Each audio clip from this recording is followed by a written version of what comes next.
Então, continuando, nessa aula eu vou te explicar os documentos necessários para fazer o imposto de renda.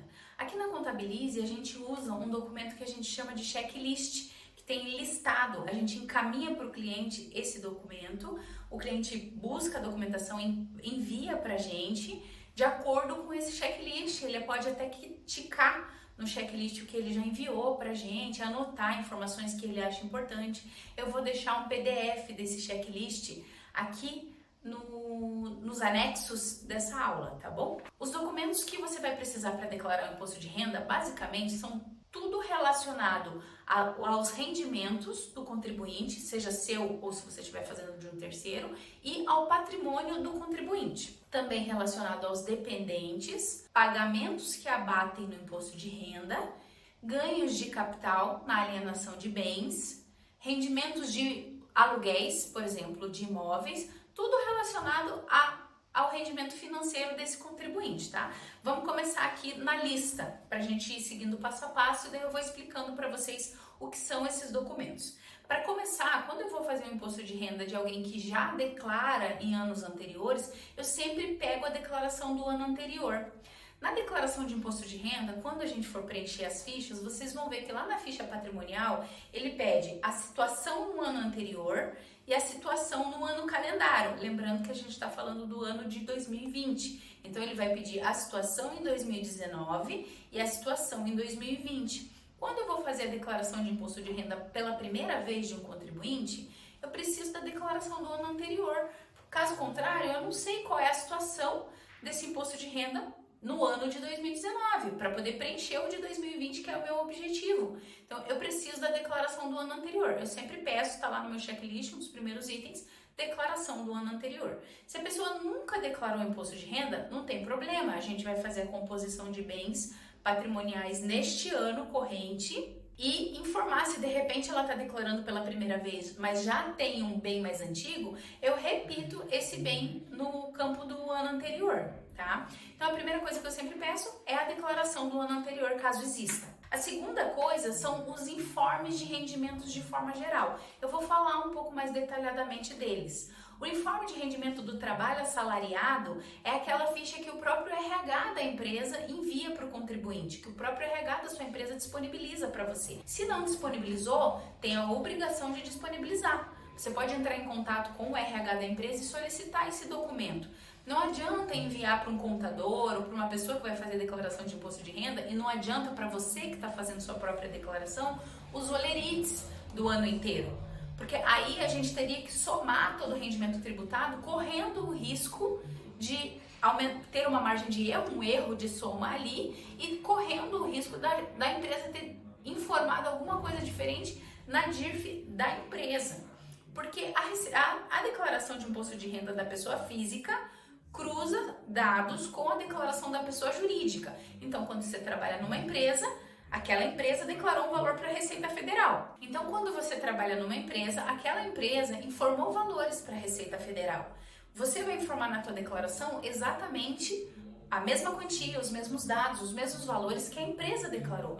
Por isso é importante que a empresa forneça um informe somado do que ela declarou para a Receita Federal. E esse documento é comum, as empresas de RH encaminham, o RH pessoal, né, o RH particular das grandes empresas encaminham também com facilidade esse documento, é fácil de conseguir. Quando você é do trabalho assalariado, você pede para o RH da empresa. Quando você é aposentado ou pensionista do INSS, você pode tirar com o número do seu benefício no site da Previdência. Eu vou deixar o link aqui também nas anotações e nos anexos desse vídeo, do link do site da Previdência, onde você tira com facilidade esse informe de rendimentos previdenciários.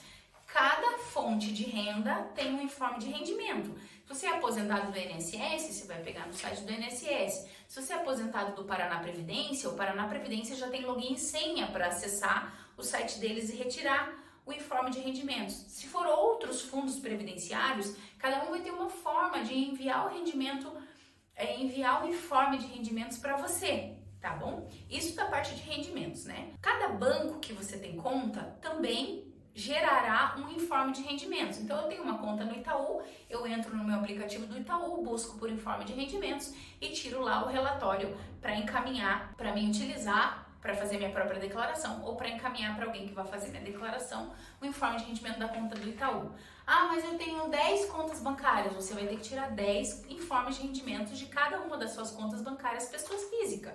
Isso você vai ter que tirar e para declarar esses valores. Se você tiver poupança vinculada ao mesmo banco, já vai vir no mesmo informe os dados da conta corrente e os dados da poupança. Mas se você tiver poupança em outro banco, você também vai precisar tirar o informe de rendimento de todas as suas poupanças para poder declarar no seu imposto de renda. E assim sucessivamente de cada patrimônio seu. Eu vou dar alguns exemplos aqui. Se você tiver consórcio, você vai pedir para a operadora de consórcio o informe de rendimento das suas cartas de crédito, de cada uma delas, para você declarar como bem. Se você tiver previdência privada, você vai pedir para a operadora de previdência o informe de rendimento da sua previdência privada. Bem, é isso. De informe de rendimento, se você tiver, por exemplo, ações em bolsa, lá no site da tua corretora, você vai ter também o informe de rendimento das ações. Investimento em bolsa também é um assunto para uma aula bem intensa somente sobre isso. Quanto a investimento em bolsa de valores, você vai precisar mais do que somente o informe de rendimento. Você também vai precisar dos extratos, das notas de corretagem, dos DARFs pagos, uma série de documentos que a própria operadora da bolsa, tua corretora, né, no caso, vai oferecer para você, e todos eles vão ser copiados e replicados dentro da sua declaração. O Nota Paraná, que também ele devolve dinheiro para o contribuinte, também tem um informe de rendimentos. Todo lugar que rende para você alguma coisa vai ter um informe de rendimentos para te oferecer. Se você aluga uma casa por uma imobiliária, essa imobiliária também tem que te dar um informe de rendimentos para você colocar na sua declaração. Então, da parte de renda, é mais ou menos isso. Todo fundo que houver algum dinheiro seu vai gerar esse informe de rendimentos para você. Além disso, além da parte de renda, ainda nos bens, a gente também tem os bens das compras de patrimônio. Um exemplo, se você comprou um veículo, você tem lá o documento do veículo, que vai ser necessário para informar a placa Renova, descrever o bem dentro da ficha patrimonial da Receita, e vai ser necessário também o valor da compra. Nem sempre no documento do veículo a gente tem o valor da compra. Eu peço para o meu cliente me informar. Se é um veículo novo, ele vai mandar a nota fiscal. Se é um veículo usado, ele vai mandar o documento e me dizer quanto ele pagou naquele bem, para poder declarar para a Receita.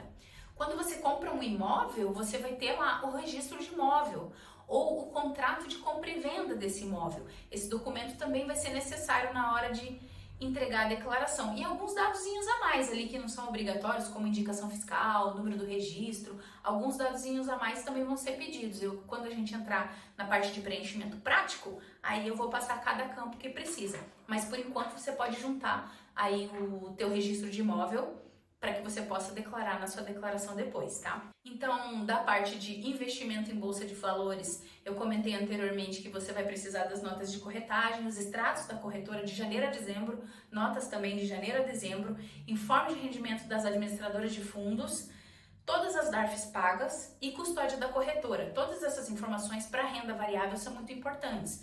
Esse curso, ele não é específico para renda variável. Depois eu vou fazer um módulo à parte só sobre renda variável, que é um assunto mais complexo, que tem bastante informação para tirar, tá? Aqui a gente vai se atentar mais ao preenchimento da declaração, mas tem muita informação, especialmente de legislação, sobre renda variável, que quem vai fazer isso para terceiros precisa saber com detalhes. Aí tem outras situações em que vai precisar mais de documentos. Por exemplo, no espólio de bens. Uma declaração de imposto de renda de espólio é quando uma pessoa faleceu e deixa esses bens para os seus herdeiros. Nesse caso, o formal de partilha, que é um documento que é feito quando é feito um inventário dessa pessoa que faleceu, é dado aos herdeiros. Quando termina a ação de inventário, é dado aos herdeiros um documento chamado formal de partilha. Quando você vai fazer uma declaração de imposto de renda que tem espólio de bens, que é essa transferência de bens de quem morreu para o herdeiro, você vai precisar do formal de partilha para preencher. Lá contém dados específicos de por quanto esse bem foi passado para o herdeiro e uma série de dados que também são importantes.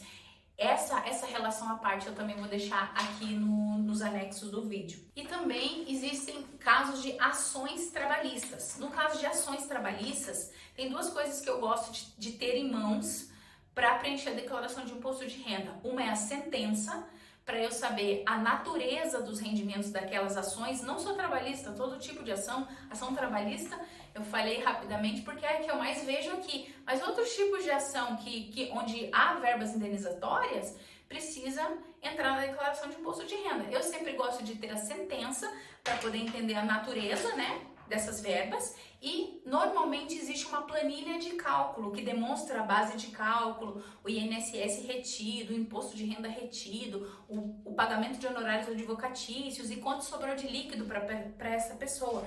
Existe uma ficha da declaração específica para preencher sobre ações trabalhistas, principalmente, que é o que eu mais vejo, precisa preencher na declaração. É muito comum, quando a gente informa a ação trabalhista na declaração, o contribuinte cair na malha fina, porque como não há um cruzamento de dados bem específico sobre esse assunto da Receita, a Receita fica na nuvem, ela não sabe se aquilo que está declarando é realmente o certo. E o que ela faz? Ela coloca essa declaração em malha para o contribuinte enviar esses documentos comprovatórios de que os valores são aqueles mesmos, esses documentos que eu digo, sentença, planilha de cálculo, e comprovar que aquele valor que ela está declarando é o valor real da sentença, sabe? É bem comum as declarações caírem em malha por causa disso, mas nem toda declaração que cai em malha é porque existe um erro. Às vezes a Receita só quer que você comprove as informações que você está colocando lá, ela só quer que você preste um esclarecimento sobre coisas que ela tem dúvida ali. Então, não precisa ter tanto medo da malha fina, precisa ter medo de não atender a malha fina, de deixar correr solto na Receita e não corrigir a declaração, não demonstrar para a Receita através de documentos, não abrir um processinho e informar a Receita e daí acabar sendo multado ou acabar pagando mais imposto, porque a Receita daí ela toma as atitudes necessárias com cada caso por conta própria, né? E você acaba sendo prejudicado depois. Então não precisa ter tanto medo da malha fina. Tenha medo de não atender a Receita Federal quando ela te chama para prestar esclarecimentos, tá bom? Então, isso é o necessário para declarar as ações recebidas. E aí a gente vai um pouquinho para os documentos da parte de despesa. Quais despesas precisam ser necessariamente informadas na declaração? Eu costumo informar na declaração apenas as despesas que vão contribuir para abater o imposto do contribuinte. Então, quais são as despesas que abatem no imposto? Despesas com escola, despesas com instrução do titular da declaração ou dos dependentes. Então, se você tem o seu filho é seu dependente e você paga uma escola, é importante declarar a escola para abater no imposto a pagar.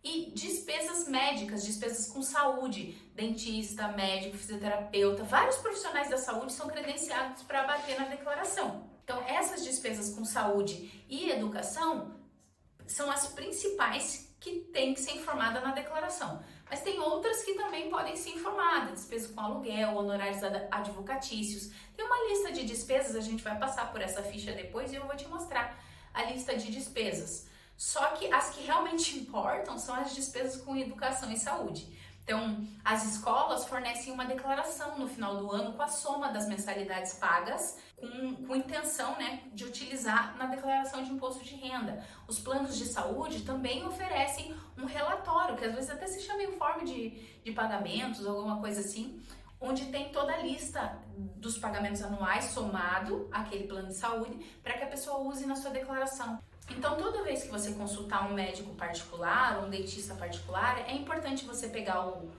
o recibo com o CPF do profissional que você contratou, porque é através desse dado que você vai poder informar na sua declaração o valor pago e abater do imposto que você tem a pagar essa despesa, tá? Então, em relação aos documentos necessários para fazer o imposto de renda, basicamente são esses. Quando não é você mesmo que faz a sua declaração e você está fazendo para um terceiro e essa pessoa nunca declarou, existe uma ficha cadastral ali. Então, você também vai precisar de nome, data de nascimento, endereço, cargo, função da pessoa, né, que ela atua. Título de eleitor não é um campo obrigatório, tem um campo lá para ser preenchido, mas não impede de você entregar a declaração sem isso. Você vai precisar fazer um pequeno cadastro ali. Nessa relação de checklist de documentos, também tem os documentos pessoais que a gente usa para colocar na declaração. Em relação aos seus dependentes, também você vai precisar fazer um cadastro que vai exigir nome completo, CPF e data de nascimento